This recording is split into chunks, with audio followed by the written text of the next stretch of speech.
ثلاثة ዝኾነ ይኹን ሰብ ብልቡ ኣሚኑ ከይተዋላ ወለ እግዚአብሔር ይመስገን ነዚ ከረን ተንሳፋና ባህር ጣሃል ተበሉስ ንኡ ከም ዝኾነሉ በሐቅ እግዚአብሔር ይኾነልና አሚንና ክንውጭ ከለና ይኾነልና እግዚአብሔር ይመስገን ክብርን ሽሙ ይሁን በቃ ተኺለና ተቃላላ ሄደ ኢየሱስ ጌታ ክብርን አምላክና ይሁን ሎሚ ኣብ ልበይ ዘሎ ሐሳብ ኣብ ዘፍጥረት ዝርከብ ሐሳብ እዩ ዘፍጥረት ብዛዕባ ናይ ሎጥ ህይወተይ ክርኢ ማለት እዩ ናይ ሎጥ ህይወትና ክርኢ እግዚአብሔር ይመስገን አሜን ማለት ኣነ እንታይ ለኣምነይ ከመተው ክብለኩም ዝደል ነገር ህይወትና ኣብ ሰማይ ጥራይ ኮና ነበር ኣብ ምድሪ ጥራይውን ኣይኮና ነበር ክልቲኡ ባላንስ ዝገበረ ህይወት ይውሽ ናይ ሰማይ ህይወት አሎ ናይ ምድሪ ህይወት አሎ ስለዚ ኩሉ ግዜ ናይ ሰማይ ስብከት ጥራይ ይሰብኽኒ ሓደ ግዜ ድማ ናይ ምድሩን ክንሰብኽ ከድለና ማለት እዩ መንቲ ባላንስ ክኸውን ተረዲኹምኒ መንቲ ባላንስ ክገብር ሕጂ ናይ ምድሪ ክንብል ከለና እንታይ ማለት እዩ ኣብ ምድሪ ክንመላለስ ወይ ክንነብር ከለና ዝገጥሙና ነገራት ናይ ህይወት ገጻት ተረዲኹምኒ እግዚአብሔር ይመስገን ስለዚ ሕጂ ካብ ናይ ሎጥ ህይወት ተበጊሳነ ናይ ሎጥ ህይወት የስተንትኖ ነይረ ዘፍጥረት እንዳንበብኩስ የስተንትኖ ነይረ ሕጂ ገሪሙኒ ብዙሕ ቻሌንጅታት ዝሕለፈ ሰብ ሎጥ ባይተው እንድሕር ኣስተንቲንኩም ኮይንኩም ብዙሕ ቻሌንጅታት ኣሕሊፉ ኣብ ህይወቱ ሕጂ ካብኡ ድማ ንሕና ብዙሕ ንመሃሮ ነገር ክህሉ ክእል ማለት ቻሌንጅ ኣብ ምድርስ ብዙሕ ቻሌንጅታት ኣሉ ሓቀይምሽ እግዚአብሔር ይመስገን ሕጂ እንታይ ብለና ማለት እዩ እንታይ ይጠቕመና ሱኢልና ኣብ እንታይ ዝበሃል ኣብ ሓሳባዊ ዓለም ከይንነብር ይጠቕመና ምክንያቱ this is practical Christianity ግብራዊ ክርስትና ጠጥዑሙ ጥራይ ትነግሮን ያ ወይ ጠጥዑሙ ጥራይ ኮንካ ንርእስኻ ትመራ ጎኒ ብዙሕ እንታይ ዝበሃል ውረደይብ ከም ዘለዎም ክትሓስብ ጽቡቕ ማለት እዩ ሓቀይምሽ እግዚአብሔር ይመስገን ስለዚ ካብዚ ተበጊሰ እንታይ ኣርስቲ ክባዛ ስብከት እንዳበልኩስ أحسب نيرة أنتي كمان أبايبر سديدولكم نيرة الله وجل الله نايزو وجل ما مهرة تجي تعرستي ترنف زبالة زقلت كخون كاتبوا يوش تجي حسيبة مالت بزوح مرة تحليفيو لوط بزوح مري النجارات يوت وقتري أخلص كتاب مرة اسمه تجي انتهي لحسيبة ነገር ምዝመር እንታይ ትገብር ትብልጽው ከታ ማለት ኢየሱስ ክርስቶስ ወይ ድማ ህይወት ምዝመር እንታይ ትገብር እዛ ነዚህ መፍላጡን ጽፎ እግዚአብሔር ይመስገን ኢየሱስ ክርስቶስ ስለዚህ ታርስቲ ይስኩም ወሎም ተስፋዬ ይልካላው ከተጻላ ዘከራ ኢየሱስ ክርስቶስ ዘፍጥረት 10 ሓደ ንኺድሞ ታሪኩ ሕልፍና ንርአዩ እግዚአብሔር ይመስገን ክብርን ሽሙ ይሁን ሩህ አለው መስሎኝ አላስ ማይ ጥራይ አዙሽ ትገዛይ ኢየሱስ ክርስቶስ ኢየሱስ ክርስቶስ ክብርን አምላክና ይሁን ዘፍጥረት 10 ሓደ ካብ ፍቅደ 27 እንደህር ጀሚርናዮ እንታይ ብለና ወለዶ ታራ አዝዩ ታራ አብርሃምን ናሆርን ናሃራንን ወለደ ሃራን ድማ ንሎጥ ወለደ እጅ ናይ ሎጥ ጀነሬሽን ይነግረና ማለት እዩ ድሕሪ እንታይ ብለና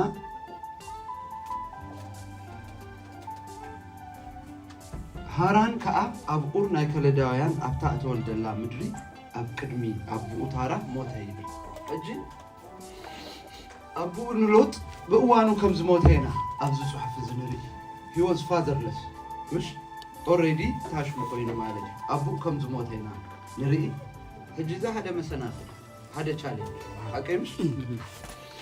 ሓደ ቻሌንጅ ኣነ ማለት ጽጽቦ ነራ ኣብ ህይወቱ ዝነበረ ጽቡቕ ዘይኮነ ነገራት ማለት ህይወት ካስ ናትካ ባክግራውንድ ይጸልወካ ናትካ ባክግራውንድ ይጸልወካ thank you so much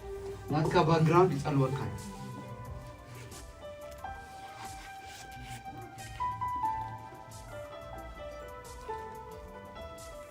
حج بأوانو أبو كم زموت أنا نبب مالتي دهريو هلفيلنا هنريو خلنا أما أعرف أسر تغلته እግዚአብሔርና አብርሃም መስተዛረበው ና አብርሃም አብጥዋንት ማለት ና አብርሃም መስተዛረበው ካብ ምድርኻ ካብ ህዝብኻ ካብ ዘርእኻ ውፅአ ምስ በሎ ንሎጥ ከም ዝተማለው አይናነን አቀምሽ ፈቅደ ሓሙሽተ 10 አንተ ፈቅደ ሓሙሽተ ተዳሪኹሞ አብርሃም ድማ ንሳራይ ሰበይቱ ንሎጥ ወድ ሓው ነቲ ዘጥረይዎ ኩሉ ጥሪቶምን ነቶም አብካራን ዘጥረይዎም ነፍሳትን ወሲዱ ንምድር ከነአን ክኸዱ ወፁ ናብ ምድር ከነአን ከዓ መፁ ይብል ሕጂ ሎጥ ሓደ መሰናኽል እኮ አጋጢሞ እንተኾነ ድሕሪኡ ግን አብርሃም ሸፊኑሉ እዚ ድማ እንታዩ ናይ ግድን ናይ ስድራ ግዴታ እዩ ማለት ናይ ስድራ ሓላፍነት እዚ ሕጂ መብዛሕትኡ ግዜ ነልዕሎና አብርሃም ንሎጥ ክማሉ ኣይነበረን ገለገለና ይጣቕሶ ይን ወላ ሎጥ ናይ ሎጥ ቻሌንጅ መብዛሕትኡ ግዜ ክሪኦ ከለና ወላ ኣብ ኣፍና ኸማን ብጣዕሚ ብኔጌቲቭ ይዝለዓል حقا لوتسي ناي حتيات مسالي لوتسي ناي زي مفلاي مسالي اندابلنا انا نوصفه هجيك كندي ولا بانا خمان تاريخ موس شموس خف اي مالت ترديهم هذا زي شمكا خف اخذ بزي مخنيات بمخنيات دي بزي مخنيات بزي قدس مالت anyway ግን انا كريو خلخو ابزا اوان زيا ምናልባት በተባህል መሰረት በቲ ስርዓት መሰረት ግዴታ ስለዝነበረ ኸው ግን እንተበቲ አብርሃም ይዝዎ ወጭ ማለት ነው ታሪክ ንሪአት ሳንታ ይዝዎ ምስወፀ ብዙ አይተሸገረ ምስ አብርሃም ጽቦ ይዝጓዝ ጽቦ እንዳተጓዘ ከሎ ድህሪኡ ብዛዕቦ አቤና ነንብብ ዘፍጥረት ምዕራፍ ህልፍን ፍላልና አንሬዲ ነትናቱ ታሪክ ንምስና ማለት ነው ኣብ ምዕራፍ 13 ደጊምና ብዛዕቦ ነንብብ ማለት እዩ አቡ እንታይ ብለና አብርሃም ከዓ ንሱን ሰበይቱ ምዘለዎ ኩሉን ሎጥ ድማ ምስኡ ካብ ግብፂ ናብ ደቡብ አቢሉ ገየሩ እጅዋላ ናብ ግብፂ ኮርዱ ከሎስ ምስኦም ወሪዱ ነይሩ ማለት ነው ስለዚህ ኣብ ትሕቲ ጽላል አብርሃም ነይሩ ኣብዚ ዋን እዚ ኣብ ጽቡቕ ኩነታት ነይሩ መሰናኽላቱ እኳ ተገጠሙ ግን ሀውቡ ሸፊኑሉ ማለት ነው بدهريو فدخلته مقراف 13 ابراهام كأب بخبتن ببرورن بورقن بزح هابتيمو نبره كاب دبوب እናተው ጋዘ ድማ ክሳዕ ቤትኤል ናብታ ቅድሚ ኣብ ሞንጎ ቤትኤልን አይነ ድንኳኑ ተተኺሉላ ዝነበረ ቦታ ናብታ ቅድሚ መሰዊ ገይሩላ ዝነበረ ቦታ ኸደ አቡ ድማ አብራም ብስም እግዚአብሔር ተማህለለ እቲ ምስ አብራም ዝኸደ ሎጥ ድማ አባጊን አብዑርን ድንኳንትን ነበሩ ኦሬዲ ኣብዚ ቦታ እዚ ኸማን ሰክሰስፉል እንዳኾነ ኸይድ ከሎ ይማል አቀምሽ ምስ አብርሃም ኮይኑስ ሱን ሃፍቲሙ ነይሩ ተኸናወኑሉ ነይሩ ብዙሕ ጽቡቕ ነገር ረኺቡ ነይሩ ማለት እዩ እታ ምድሪ ከዓ ብሓደ ክነብሩ ክትጾሮም ኣይከኣለትን ጥሪቶም ብዙሕ ነበረ እሞ ብሓደ ክነብሩ ኣይከኣሉ ኣብ ሞንጎ ጓሶት ከብቲ አብራምን ጓሶት ከብት ሎጥን ከዓ ባእስ ኮነ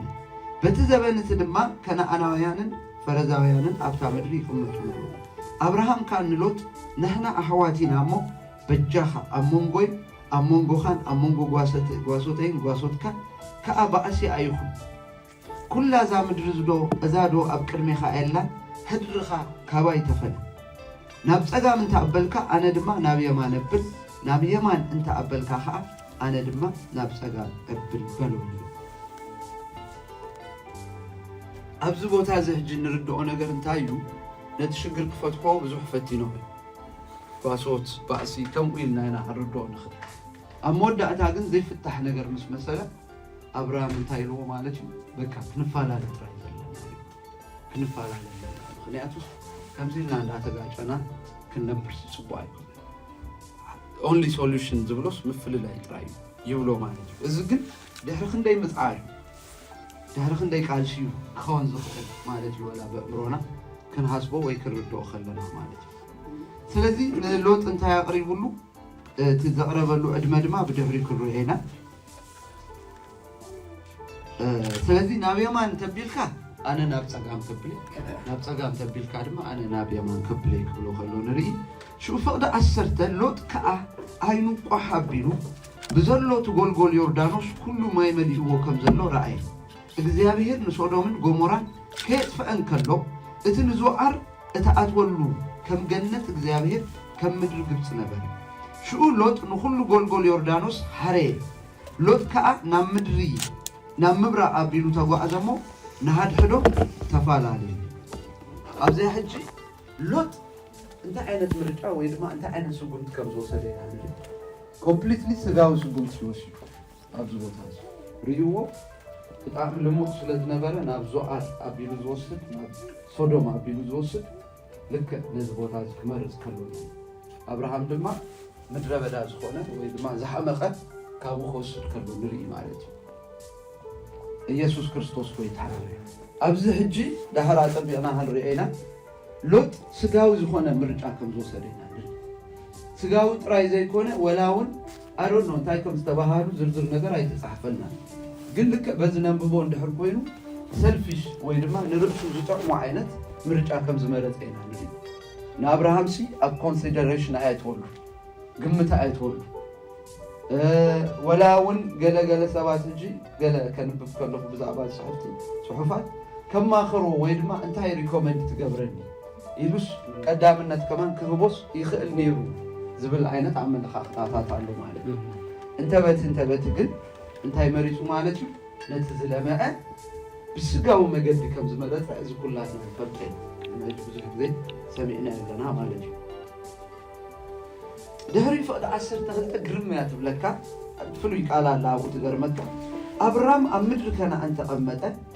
ሎጥ ድማ ኣብተን ኣብቲ ጎልጎል ዘለዋ ከተማታት ተቐመጠ ድንኳኑ ከዓ ክሳዕ ሶዶም ተኸለየ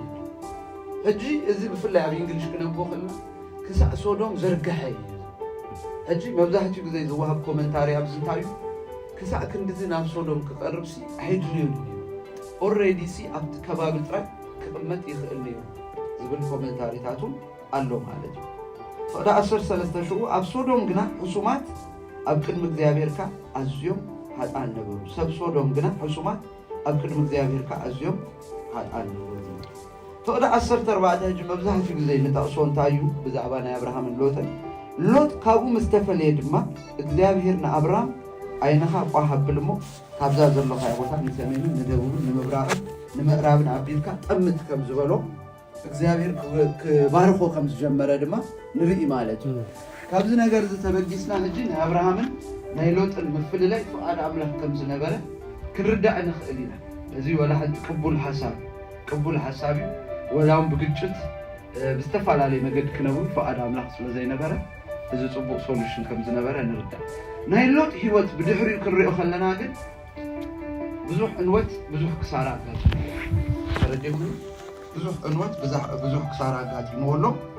ንኣብነት ደድሕሪኣ ዘላ ምዕራፍ 14 ተዳሪእና ምዕራፍ 14 ምሳይ ኣለኹምሽ እግዚአብሔር ይመስገን ኣብኡ ሕጂ እንታይ ብለና ካብ ፍቅዲ ሓደ ጀሚረ ከንብቦ ኮነ ድማ ብዘበን አምራፌል ንጉስ ሲንዓር አርዮክ ንጉስ ኤላሳር ክዳር ላእሞር ንጉስ ኤላም ቲዳአል ድማ ንጉስ ጎይም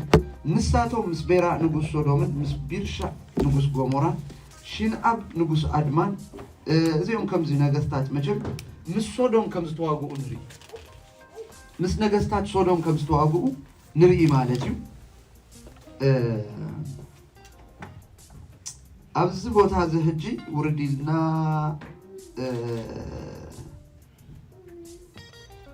ከም ዝሰዓርዎም ንርኢ ነቶም ነገስታት ሶዶም ዞአር ገለመላውታት ዝነበሩ ከም ዝሰዓርዎም ንርኢ ሽኡ ፍቅዲ 11 ንኣብነት እንተዳቐፅልና እቲኣቶም ከዓ ናይ ሶዶምን ጎሞራን ኩሉ ገንዘብን ኩሉ ዝብልዓል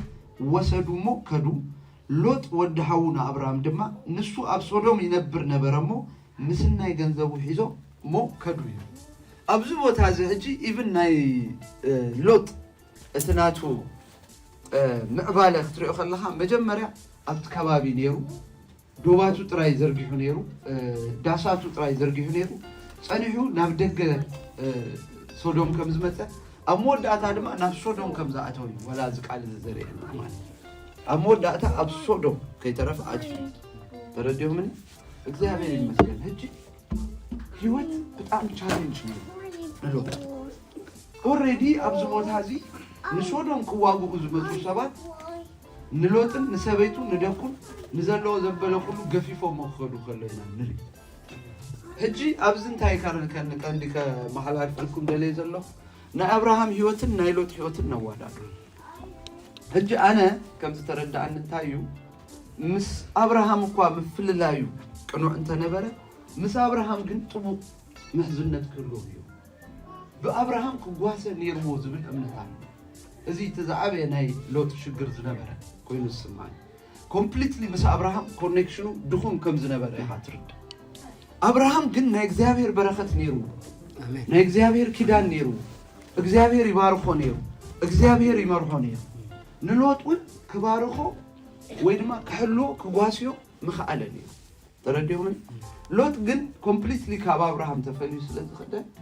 already أبز حدا شكر كذا تخلون رئي دهريو تاريخ فلتوه تماريخ لوط سبيتون لكم مسكرو أبراهامي دهري كيلو أدهين وقتي حكيمش زابيري مسكن تذكروه يسوع كريستوس كوي تعالى كبرنا عمله فقد عشر تربعته أو خلنا أبرام دم حاو كم تمارخ من السماء 310 شهوت أبيتو تولو فتونات سب أعتقو كسا دان ضد حريو صعبي بالذك على زي تسبيح هوناون أكافيلو نادي أبرام ريهم يدالوني بمنفسه ما قد تراي زي كونه بسقوا ما قدون يدالوني سراويت نيرو استفتنوا 310 شمون تسوات نيروم بس ما قد تدما فقد 10 عامشتين نسون جزوعاتهم تمقيلهم كا بليتي وقعوهم كسا هوبا تقام دماسكو دماسو بقوه كل جنزب كا أملسة نلوت حاول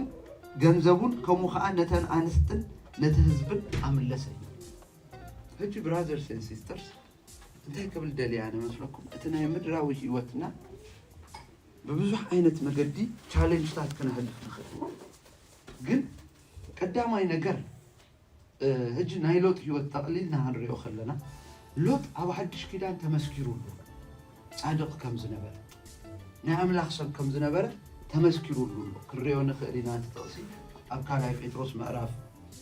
كلتا يخون تروحوه كالاي بيتروس مقراف كلتا مسايكينو وقال عملا هنداتو وكسنا هنكيد مالتي أبو شو عدتن شمونتن تاريخومو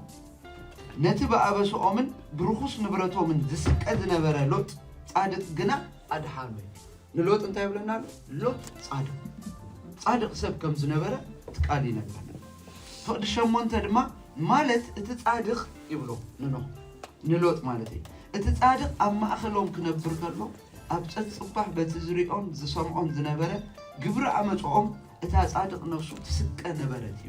هجي لوط صبوا هيوت كم زنبرة ينقرن أكايدو already مس أبراهام كيدو خمان نتناي እግዚአብሔር ነገር ተቀበሉ نتناي እግዚአብሔር ነገር ወሪሱ ጽቡ ነገር ተኻፊሉ ጽቡ መበገስ ረኺቡ ወላ በስጋው መገዲ ሀፍቲሙ ከም ዝነበረ ሪና ኣለና already مس أبراهام መፋራለ ግን በድሕሪኡ ግን አብዮቱ ብዙ ቻሌንጅታት ነው ለአብነት ኣብዚ ህጅ ምዕራፍ 14 ዘንበብና already ተማሪኹ ብዙ ስቃይ ከም ዝራኣይ ከልበትበት ከም ዝራኣይ ንፈልጥ ህይወቱ ከማን ካብ ሞት ካብ ጥፋት እግዚአብሔር አብርሃም ተጠቂሙ ከም ዘድሓኑ ንርኢ እግዚአብሔር ይመስገን እጅ እንታይ ክብል ደለ ኣብዚ ወላ እኮ አካይዳና ጽቦ እንተኾን ወላ እኮ ናይ እግዚአብሔር ቃል ፍልጠት እንተለ ግን ኩል ግዜ እንታዩ ናፈተና ምን ከይናአቱ ተወሳኺ ነገራት ድማ ከነቅልበሉ ክንጥንቀቀሉ ክንሕዞ ዘድለና ነገራት አሉ እግዚአብሔር ይመስገን نابنت نا أبراهام نايلوت الركب انت دارينا يو لوط مس أبراهام لجيبون تزخون نيرو كابس كله نجارات مدحالة نيرو لوط تهتنا أريون تزخون نيرو كم أبراهام أما خرني تايتبه نو سخاء قدم زي أو سجين تهتنا أريون تزخون بسفر عليه مجدي كابس كله فتناتات مدحالة نيرو هكذا زابيري even بسجاو مجدك سجوا ما ينبرون كتسل نيرو بسقاو مقدي ما بساعتي جزء بروخات حوالي أبيوتنا قدمتم كقدمنا هلو شكر كقدمنا هلو بتحد وجن كابلوتنا مهارون كرمانج صدقنا أتبعنا ناس لوط بزوح نقدر تفتين قد على ملخ أو حدش كده عند مسكرنا نتاعي بعوت يوجه بعوت كم زوج أنا ما أدري سيابي أبوه مويتوي سختام كويني بدهريو أبراهام كمان تفلين نكبلو خلو ولا بهم كوس بلوخ بقى ريجكشن هيدا لين قلقلين كحسب خير دهريو كلمة متعقاتي مو كم زبركم أبز كله نقدر قل لوط أنتي كم زنبرين أنا رجع هذا غير بتحتنا لك كم زنا يبونا أيوب مالك أيوب بزوح نقدر تفهم سلذي أنتي كبلكم دليل هيوت كبر كاخلو هيوت كبرت كاخلو أنتي خات قبر زلك بصدق هات مالك هيوت برتعو مالك صدقها نخدربي صدقها نخدف ولا حتى مخنيات أيكون أجابي مخنيات أيكون مخنيات وأبوتاتنا فعلوت فعليو قالوا تقول نزل تجيرهم هذا قلنا أنت تقبر لك بجدي مفتاحك تنادي كتم مهارك تقول لك ما إخزابير قال أنت يبلنا إذا كله استضعفه نتمرتنا لكن أنت تمرت توصله أنا بناتي وقلت أنت يوصل أعواتك كمخروخ قالوا تقدمي هذا مكرو زلهم سبات كمخروخ ما إخزابير زل نجر زلهم سبات مسؤول كتلك نعبنت محزنتنا أركنتنا منوصلو نخلاتنا زي كله قال سبات زملك تخونه مسني أملاك سباتنا هنقرب زلنا مس آمنتنا هنقرب زلنا مس على موين سبات تقرب عندها الخين كا مس على موين سبات تعلت هين كا نأخا أنت زيت فوقها نهتك بزوح نقر كتفوق الكاخر اليوم جابنا يلوت هيوت كرئينا أنا هنا مالتي إخزابير يمسكن نعبنت قدام يقولوا عصر تحمش تموكيلو فقد 33 فقد 33 أي تتاللو هما أركنت نصبوا اللمات يطفوا يلا إخزابير يمسك يسي هما أركنت اللي حرال لك أخوينو لوط كل هيوت وانتهي نيرو بزم مسارة أب كالاي بيتروس زنبابنا ناين شنكت هيوت فينيو مسوهم سلزوعل كل كزين ده تجنقه ده تمرره يزنبر زريعو زلو كله رخصته زسامعو زلو نقر كله رخصته أمو كما يلو دا أب منفسه هيوت كعبي كما يلو دا عبيت رعيتات كقبي مخنياتو استخاكو ما أنتو نابخا زور حساب كتقلس اندهرتو على اللخا أب ديفنسي هذا الله كتتقع يتغني تردهم كتتقع يتغني كتتقع تغني كاقل إذا كم زتات أدل كتوي ملك سفرات كتوي ملك سلذي سخان دهر عرفك وهذا كال مقدر كتحسب تردهم هج اللوط نلوط ناب صودوم مقتاو مصدق صودوم أب حزب صودوم منبارو نهيوتو بتعمي بارالايز كيرو بتعمى أدكيمو إخزابير زرعيلو رأيات إخزابير زحسبلو رأيات كم تأجمامرو أنا نايلوت زقرمني بتحتير زي مسا أبراهام زنبراس لذي صدق زكابتا ما غلا مسو تزغتصل نيرو تزأبيو نيرو كما يمخونه معلش التعمي عب نجر إخزابير عبيوت مدبره معلش أوكي نساي ساعة وحجون قتلنا نرأيو سلذي بز كم زندا تقمطه وين دا نبره خلو أمراف 14 سدت كم زقطمو قلتمتم كم زقاطمو رينا لنا بدهري قتلنا بزعبو نريو نجر أمراف 15 10 شوعة بزعبو هينا نببنينا أمراف 10 شمونت هينا بزعبونا نبب بدهري معلش نقول زملكة حسابنا نبب إخزابير يمسكن مالت نأبراهام توم 3 أجايش ويدما 3 سبعات مستقل شلو أملاح مستقل صلو أمود داتا بزعبا لوط مالت بزعباتا مدري أبراهام كلم من جميو تذكروه كلم من جميرو مالتي كفد أسرع عند هر جمير ناري نايو مقراف 10 شمونته إخزابير دما شراح مراح زودومن غوموران بزيو يمو هاتياتهم كأزيو برتيو سلسي كمتي نابايز مزاج راح مراح فتيموم جيرومو ويزي قبروون تخوينهم كفلت وريدا كريئي بلا اتهم سوات دما كابوغت مليسوم نابسودوم كلو أبراهام كأ ገና ኣብ ቅድሚ እግዚአብሔር ደው ነበረ አብርሃም ድማ ቀሪቡ ነተጻድቅ ከምስትረስዶ ከተጥፎ አይኻ ኣብዚ ቦታ እዚ ሕጂ ብዛዕባ መን ይዛረብ ዘሎ ብዛዕባ ሎጥን እሱ ዘፍረዮም ሰባት እዩ ክዛረብ ደልዩ ዘሎ ከመይልካ ኩላ ምድር ከተጥፋ ሎጥ አሉ ኣብታ ምድር ተ ይዝብሎ ዘሎ እግዚአብሔር ማለት ዳህራ እግዚአብሔር እንታይ ልዎ ፍቅደ 16 እግዚአብሔር ከዓ ኣብ ሶዶም ኣብ ማእኸል እታ ከተማ 50 ጻድቃን እንተረኸብ ኩላስ ንብዘላታ ቦታ ምእንትኦም ኢለ ክነሕፋይ በለይ ሕጂ እንታይ እዩ ሎጥ ተዋሓደስ ሓደ 50 ሰብ ኣፍርዩ ተኾይኑ ማለት ስድሩ ኣለዉ ጎረባብቱ ኣለዉ ኣብ መገዲ ኣብ ከተማ ብዝኾነ ዓይነት መገዲስ ሓደ 50 ሰብ ሕጂ አብርሃም ካ ሰንቢዱ ማለት 50 ዳ አይበጽሑ እንደ 50 ለህሪሹ فقد أسران شمونتن أبراهام تايلو من الباش كابتوم 50 ጻድቃን 5 ይጎድሉ ይኾኑ 40 5 هرايبل 40 5 هذا 40 5 ሰብስ ኣብጽሑ ክኾናሉ ኢሉ ሓሲብ ተረዲሁኒ አብርሃም ሲ አንቶ እንታይልና ነር 318 እተፈተኑ ሰባት ነይሮም ኣብ ማእኸል ክንደይ ሰባት ፍሪ ነይሩ ማለት እዩ እተፈተኑ ዝብለካ ብስጋው ጥራይ ዘይኮነ በመንፈሳዊ መገዲ ክኸውን ክኽእል ኣለዎ ምክንያቱ ኩሉ ግዜ ውግእኻ ዝዋጋእልካ እግዚአብሔር ናይ አብርሃም ውግእ ዝዋጋእሉ ብጽድቅ ስለዚህ አብርሃም ገሪሞ 45 ሰብ ደጊሙ ናብ 40 ወሪዱ 40 ይርከብዋ ይኾኑ አይተረኸባ ድሕሪኡ 30 ይርከብዋ ይኾኑ 30 አይተረኸባ شو أحفيرونا أبراهام بعلو مالتي فقد 30 عدد إنه مسقويتها يكزارب دفركم من الباش أسراس قدي يركبوا يخونوا بلا من أنت تو مسرع أيدفع عنيبا أسرع ما يترخب شوف فقد 30 سلفتن نسوخ أقويتها هنسات ترى يكزارب سي أي تقرر من الباش عسرتس قدي يركبوا يخونوا بلا من أنت تو عسرتون أيدفع عنيبا عسرتس think about it سبيتو دقو قلا تتصبت كايس عسرت اسكمل بنيو هجي ليكم براذرز اند سيسترز نمدرنا هيوت عمدرنا نبرو هيوت بمنفس اندحر زي تمالالش بحوات اندحر زي تعرفنا استفعل عين تحت النعتات اندحر زي رينا اندحر زي تتنكرنا نهيك صار هيوت كون عسرت اسر كفر رايك anointing اين برد ابلوت كنبل نخلينا ابراهام قد كوفنانت نيو كيدان نيو أبراهام أنا زر ترد عن مور نجرته أبراهام كواسو يخل نيو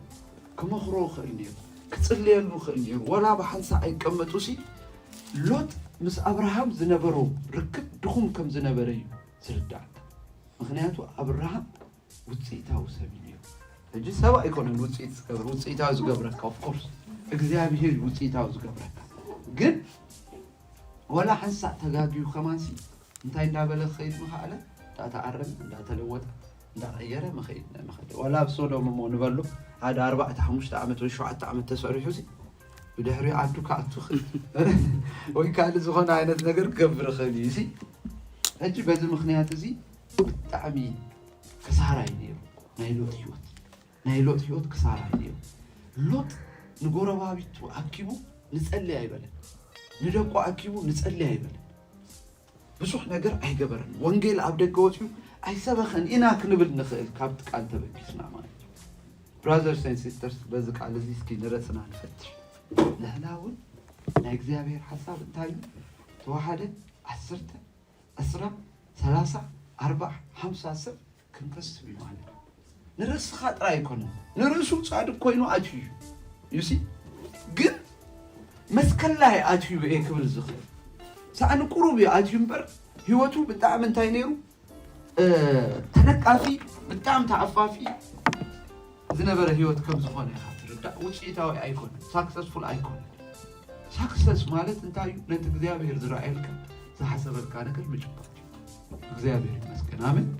ክብርን አምላክ ስለዚህ በዚህ ምክንያት እዚ ሶዶም ክጠፍእ ተወሲኑ ማለት እዩ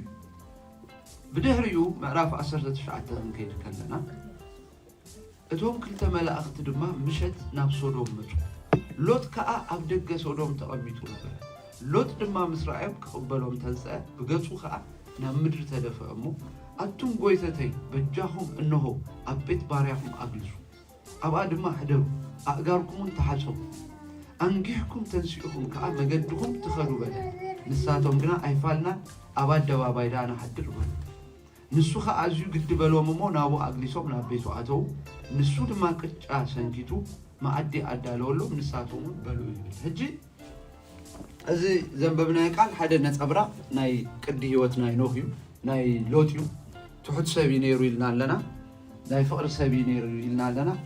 ጻድቕ ሰብ ነይሩ ኢልና ነርና ግን ንውሽጡ ዝተደረተ ንበይኑ ዝተደረተ ኢና ንብል ዘለና ማለት እዩ ኣብዚ ቦታ እዚ ሕጂ ነዞም ሰባት እዚኦም ሒዞም ናብ ገዝኦም ከም ዝኸደ ናብ ገዙ ከም ዝኸደ ንርኢ ኢቭን ኣብ ዕብራውያን 13 እውን ተመስኪሩሉ ኣሎ ገሊኦም ሲ ከይፈለጡስ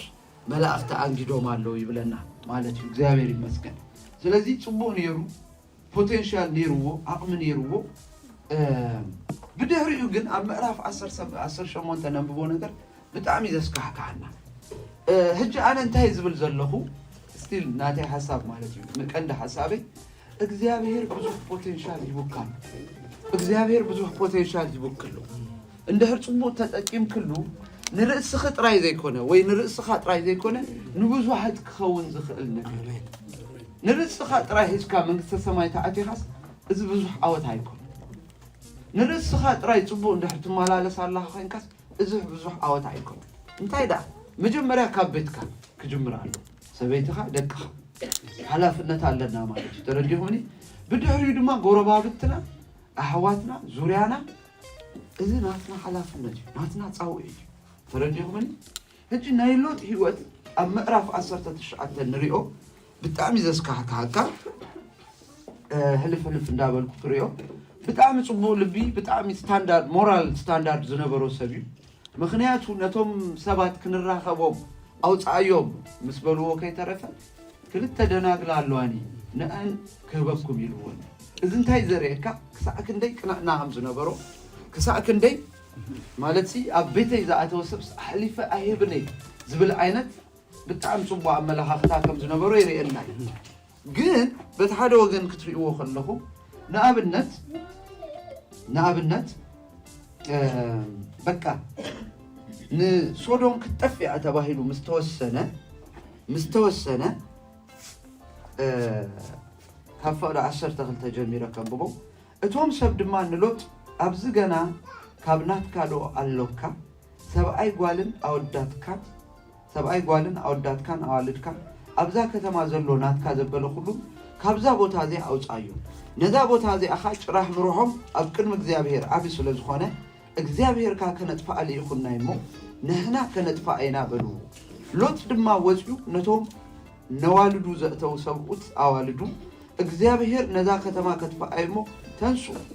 ካብዛ ቦታ እዚኣ ውፁ ኢሉ ተዛረቡ እቶም ሰብኡት ኣዋልዱ ግና ይዋዘ ከም ዘሎ መሲሉ ተራእዮም እዚ ሕጂ ብጣዕሚ ወሳኒ ቃል ቴንክ ዩ እዚ ብጣዕሚ ወሳኒ ቃል ምክንያቱ መጀመርያ ንኩሉ ዘለካ ዘበለ ኩሉ ኣውፅእ ምስ በልዎ ከይዱ ነተን ነዋልዱ ዝተመርዓው ሰብኡት ብዘይካተን ክልተ ደናግል ይጭኾን ዘሎ ማለት እዩ ካልኦት ክልተ ነይረን ዝተመርዓ ክልተ ደይን ሰለስተ ኣይንፈልጥን ኢና ምስ ተዛረቦም ይዋዘዝ ዘሎ መሰሎም ካብዚ ነገር እዚ እንታይ ንርዳ ሲሪየስሊ ናይ እግዚአብሔር ቃል ኣብ ቤቱ ኣይምህርኒ ነይሩ ሲሪየስሊ ናይ እግዚአብሔር ቃል ኣይምህርኒ ኣይገልግልኒ ነይሩ ማለት እዩ ምክንያቱ ናይ እግዚአብሔር ነገር ሕጂ ሎሚ ኣብዚ ዘለናይ ዘመን ምጽኣት ኣብ ዝኾነ ደቂቕ ክኸውን ከም ዝኽእል ደቅና ብጽድቂ ክነብሩ ከም ዘለዎ ንኣምላኽ ክፈልጡ ከም ዘለዎ እዚ ኩሉ ነገራት እንድሕር ከይነገርናዮም ፀኒሕና ጽቡቕ ጌርና ከይመሃርናዮም ፀኒሕና ሃንደበት መፂና እንድሕር ተዛሪብናዮም ከመይ ኢሎም ከኣምኑና ይክእሉ ሕጂ እሱ ድማ ኣለማሚድዎም እዚ ነገር እዚ ምሳታቶም ህያው ኮይኑ ተዝፀንሕ ነይሩ ቀልጢፎም ተቐበልዎ ነይሩ ተረዲኹምኒ ቀልጢፎም ተቐበልዎ ነይሩ ግን ጽቡቕ ጌሩ ፀሪጎ ስለ ዘይፀንሐ ጽቡቕ ጌሩ እዚ ነገር እዚ ጎሊሑ ስለ ዘይፀንሐ ንኦም ከማን ንኸኣምኑ ከሸግሮም ከሎ ኢና ካልኣይ ነገር ዝዋዘ መስሎም ይብል ገለገለ ህጅና አምላክ ሰባት ታይብሉ ዋዛ ይብዝህ ነበረ ዋዛ ይብዝህ ኔሩ ይሆን ይብሉ አይፈልጥ ነው ዋዛስ ይብዝህ ኔሩ ይሆን ይብሉ ኢየሱስ ክርስቶስ ጎይታይ انت بتي هجي انت يكون مهارنا خلينا ማለት ክርስትናና ሲሪየስሊ ማሐዝ ንርስና ጥራይ ዘይኮነ ንኻሎ ኣብ ዙርያና ንዘሉ እንታይ ይባል ምጽላ ንደቅና ምጽላ ንቤትና ምጽላ ሲሪየስ ዝኾነ ክርስትና ሲሪየስ ዝኾነ አካይዳ ሲሪየስ ዝኾነ መገዳ አምላክ ምሂርና ምጽና ምኽንያቱ ብራዘርስ ኤንድ ሲስተርስ ኣብዛ ደቂቃ ዚያ ከይተረበ ማሐት ሰባት እዮም ናብ ሲኦል ዝኣቱ ዘለዉ ሓደ ግዜ እንታይ ናሓስቢና መስለኩ በቃ ሲኦል ንኣኻ ዘይምልከተካ ይመስለካ በቃ ሩሖ ይሱዳ ነቶም ኣብ ደገ ዘለዉ ገለገለ ኮይኑ ይስማዓካ ግን ሲኦል ማለት ኦኬ ኩላትና ድህናና ብጎይታ ተቐቢልና ግን ኣጽኒዕና ነቲ ዘለና ነገር ኣጽኒዕና እንድሕር ዘይሕዝናዮ እስቲ ኣብ ናይ ምድሪ ህይወት ኢና ኣለና ኣይወረስና ኢና ኣለና ይሲ እስቲል ደቅና ዝተፈላለዩ ነገር ትናትና ስታንዳርድ ጽኑዕ ክኾን ኣለዎ ማለት በዚ ምኽንያት እዚ ክቕበልዋ ይከኣሉን ይብል ተሪፎም እዮም እዚኦም ሕጂ ምስ ሶዶም ጠፊኦም እዮም ቲንካ ባሪት ክልተ ኾና ክእላ ሰለስተ ኾና ክእላ ኣዋልዱን ሰብኡተን እዚኦም ክድሕኑ ዝግብኦም ዝነበሩ ሰባት እዮም እዚኦም ጠፊኦም ማለት ብድሕሪኡ ዝገርመኩም ፍቕዲ 15 ቀይሐ ጸሊም ክቐድድ ከሎ ድማ እቶም መላእኽቲ ንሎጥ ብዓመፅ እዛ ከተማ ከይትጠፍሲ ሰበይትኻን እዘን ኣብዛ ዘለዋ ክልተ ኣዋልድካን ተማሊእኻ ተለዓል ኢሎም ሓወኽዎ በቃ ግደፎም ነቲኦም ኢሎም እጅ ግዜ ይኸይዳሉ ክወግህ እዩ ንሕና ሃዚ ነገር እዚ ክንገብሮ ኣለና ንሰበይትኻን ነዘን ኣብዚ ዘለዋ ክልተ ቆልዑትን ጥራይ ሒዝካ ኺድ ኢሎሞ ማለት ይሲ ሉዝ ክገብር ተገዲዱ ኣማራፂ ኣብ ዘይብሉ ኩነታት ትበፅሕ ማለት ተረዲኹምኒ ንሱ ግና ደንጎየ የብለካ እዚ ሕጂ ባዕሉ ብጣዕሚ ዝገርመካ ኦፍ ኮርስ ውርድ ኢልና ንሪኦ ከለና እንታይ እዩ ኣደንጊዎ ክንብል ከለና ምናልባት ሰበይቱ ክትከውን ትኽእል እያ ኢለ ዝሓስብ ኣነ መብሉ ምክንያቱ ኣንስት ከንቲፋ ናይ ወፃኒ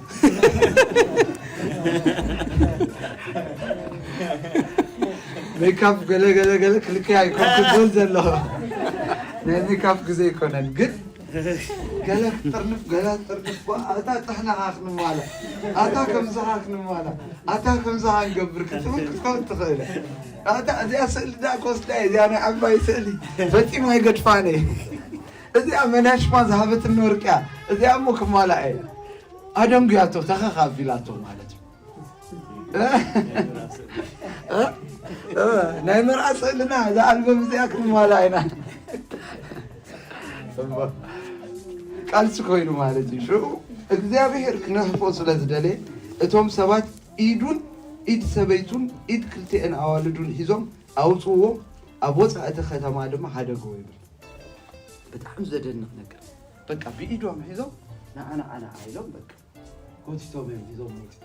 ብሽም የሱስ መላእኽቲ ከምኡ ናብቲ ትኸድዎ ዘለኹም ቦታ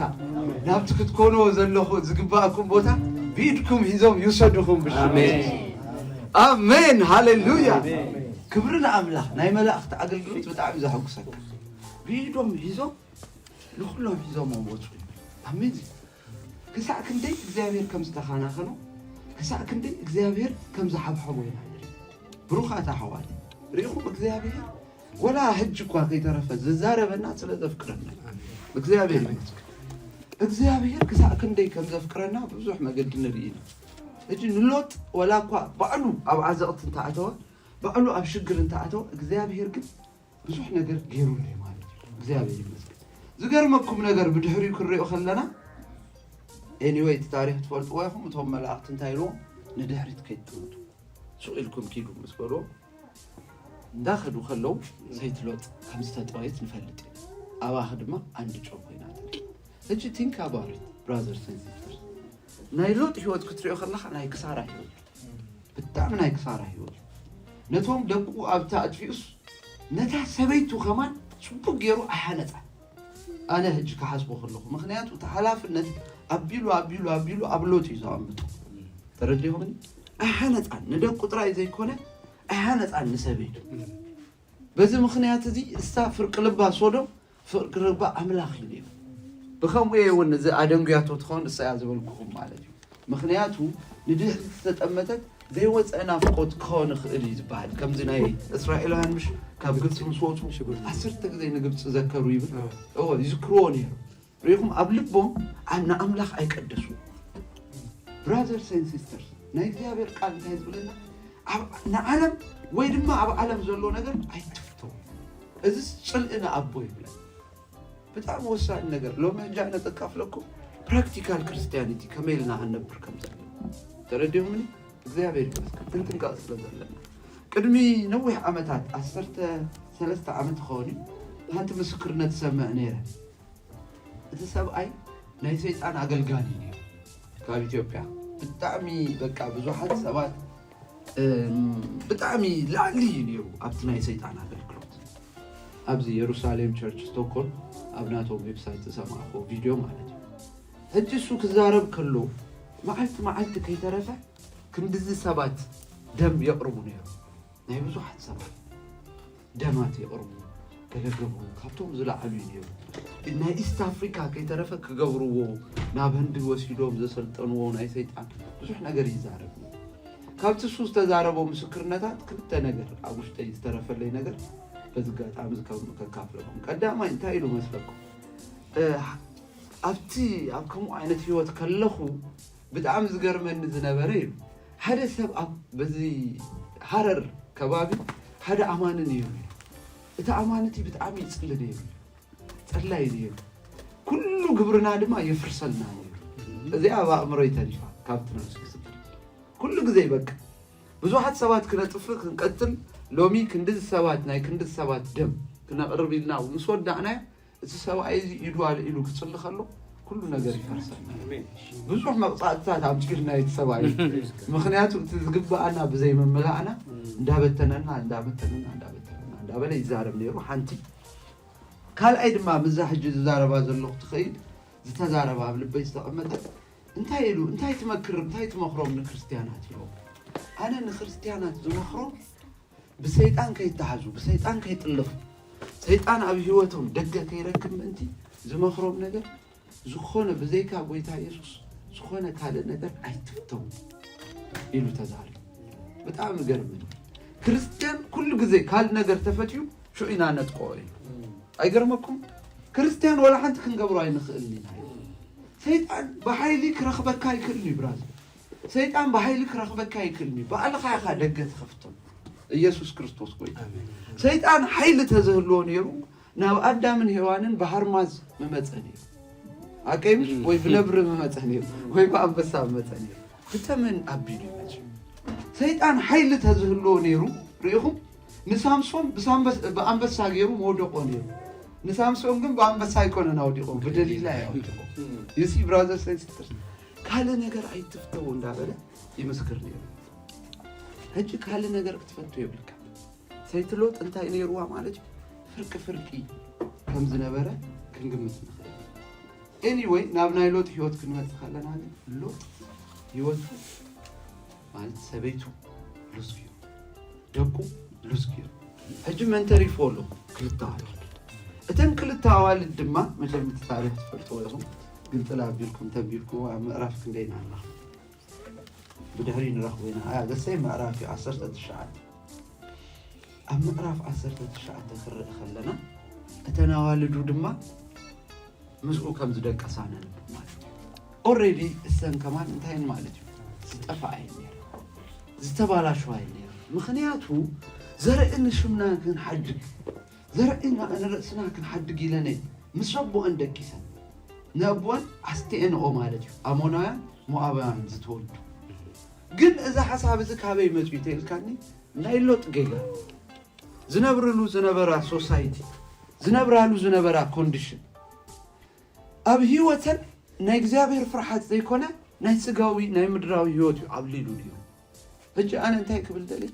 أبي وتنا نيجزابير نجر قبل الكخل نيجزابير منقستي أبزخون دقيق كتموت كم تخل أبزخون دقيق قويتا يسوس كم تخل انتهي لأنه إجزابير كابانا دلي وزلو نجر كم أبراهام رأيب نيجزابير صراحة لا صراحة سدرابيتو عندها نسأ نيجزابير كدان حيزو እንዳበርታ ይከይ ሎጥ ግን ብዙሕ መረታ ሓሊፉ ግን ካብ ሎጥ ኣዚና ንመሃሮ ኣብታ ኣርስቲ ዝበልኩኩም ድማ በዚ ሁሉ መከራታት ከማን ሓሊፉ ነፍሰይ ከጥፍያ ይበለን ሓቀይምሽ ጽድቀይ ክድርብያ ይበለን ፍርሃት ኣምላኽ ክድርብያ ይበለን ንኣምላኽ ኣይበደለን ንኣምላኽ ኣይተጻረፈን በዚ ሁሉ ነገር ድማ ብጽድቂ